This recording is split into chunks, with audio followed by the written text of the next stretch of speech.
Alright, peace. Back on another video. And this one is about what do you truly own. So there are different levels for this, and I'll try to break them down as best as I can. This is a topic that that I thought about maybe 2.5 years ago, and I'm finally making a video on it now.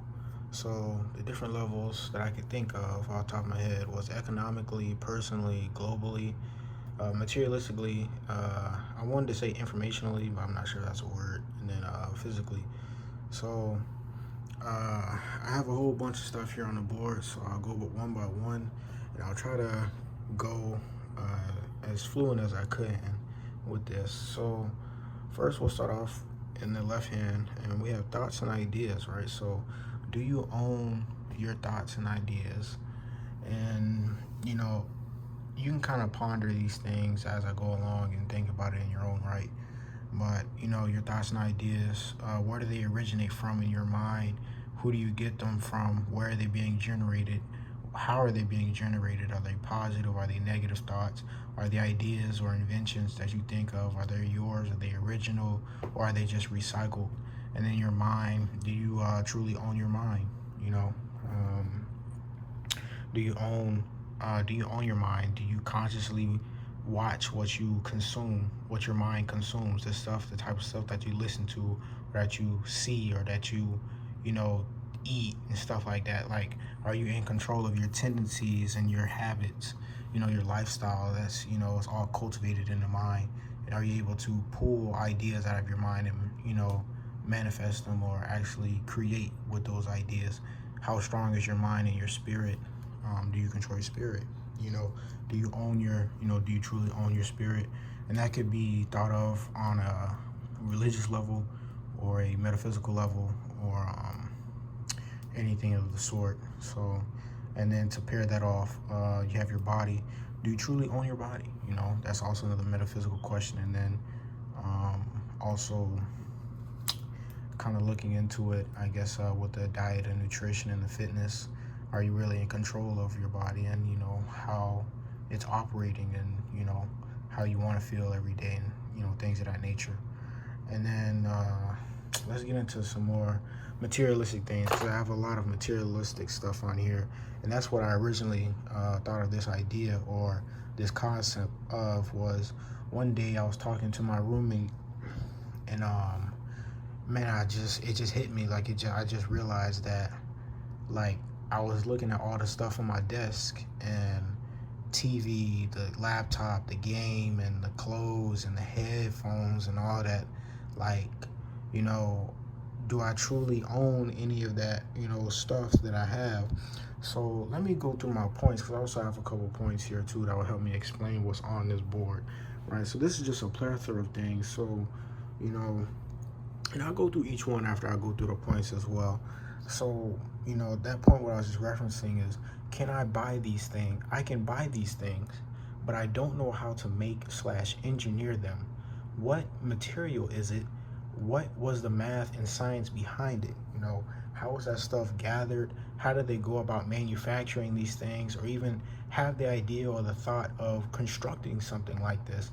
Like, I was explaining to my physics professor that even something as simple as a pencil, I don't even know how to create, and I use one every day. And you use these things and you don't know how it works, or, the real science behind it. And we just lack information as to, the products and the stuff that we're consuming, that we're buying, and we're using. And we feel like we actually own these things and we have the right to use them, just because we spend fiat currency. Point number two, we spend fiat currency, which gives a false impression of ownership. So I just don't know, man. It just gives the false impression of ownership, and people really, people are really overlooking, I think, this aspect of life, that we don't really know anything and we're missing information. Like, even this whiteboard, I couldn't construct this whiteboard if I tried. I don't even know what material this is. These markers, I'm not sure how to do the dye for these markers and all that type of stuff. Even the cell phone I'm using to record this, I don't exactly know 100% how it works. but I have a gist of it, but I wouldn't be able to replicate or manufacture this. I don't have the information. I don't possess it, right? And going on to point number 3, which I should have started off with the points instead of diving all the way into the diagrams, but one take. So anything that is physical is temporary. So ask yourself, why would I have or hold an exception of or hold an expectation of an eternal/permanent fixation on something that is destined to leave me? So why would I have an eternal fixation on something that is destined to leave me? Love and care for it while it's there, and be able to release its time, and be able to release it when it's time to depart. And I missed some words in there, so I had to fill in, right? So basically what I'm saying is, you can love something that's physical all day long, but it will eventually degrade, and that energy will transmute into something else. Our solar system is going to be here forever.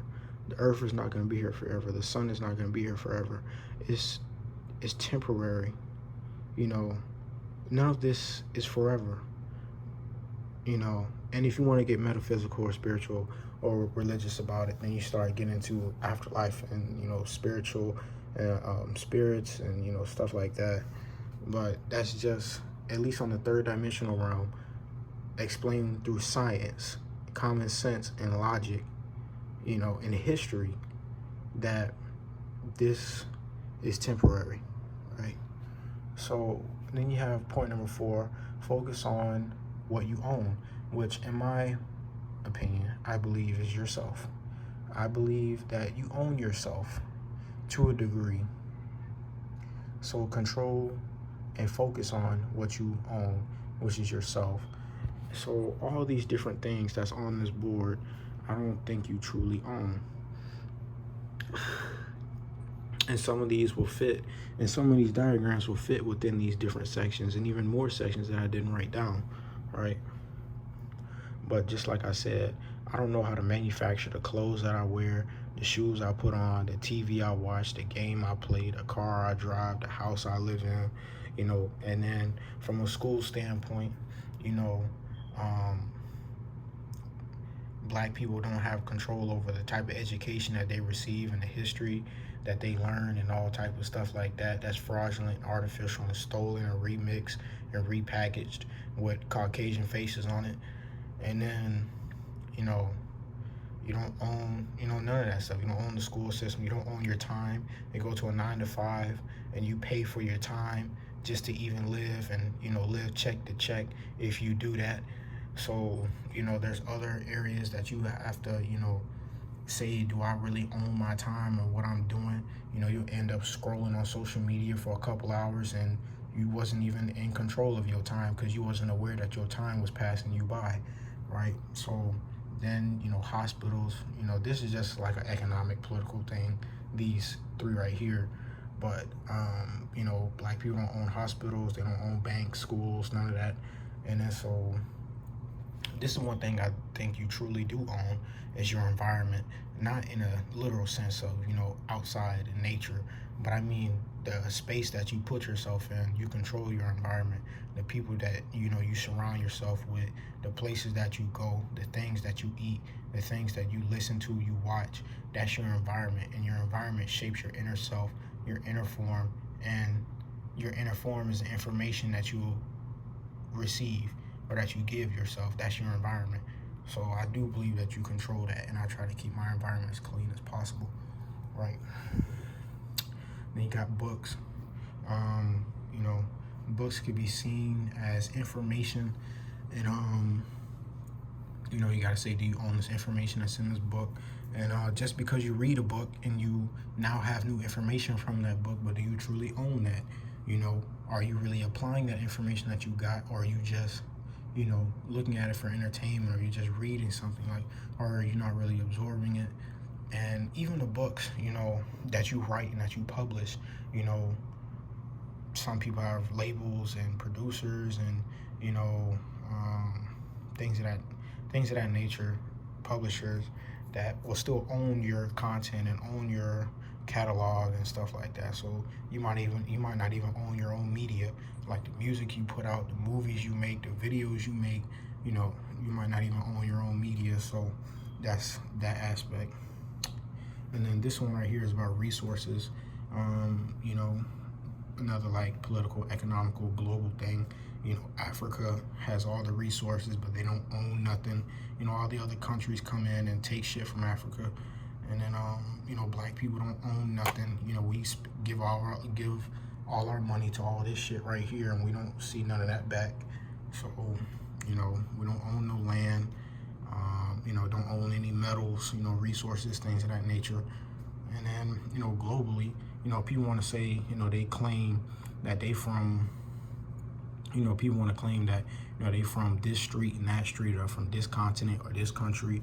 And, you know, in reality, we all a part of the same, you know, physical spectrum, which is Earth. We all on the same plane of existence, which is Earth, you know, regardless of latitude and longitude, you know, lines or coordinates, you know, we still on the planet Earth. You know, we all Earthians, you know, if you want to look at it that way. But even in regards to buying land, you know, I think that's even a fraudulent concept in itself to even buy land, because fiat currency is fake, and to even say that you can buy, you know, a piece of the earth is crazy. You know, that's like imagine you got a human and you want to buy, you know, his leg. You know, that's like an equivalent or an analogy to that. That's crazy. You know, that's buying land is a fraudulent concept even in itself. And then your family, you know, this one, you know, some people might think that they own their family. You know, you have a wife and you start having kids and you own your family, but even your family has their own consciousness and their own wills, and, you know, your family will have to deal with all this whole spectrum in itself. So I don't even think you can control your family, because, you know, they're their own separate entity itself. But that's also just a different thing in itself. But hopefully I covered some of these levels with these diagrams. But basically is, what do you truly own, man? You know, like, what can you truly do with the information that you have and the way that you live your life? And, you know, think about it. What do you truly own?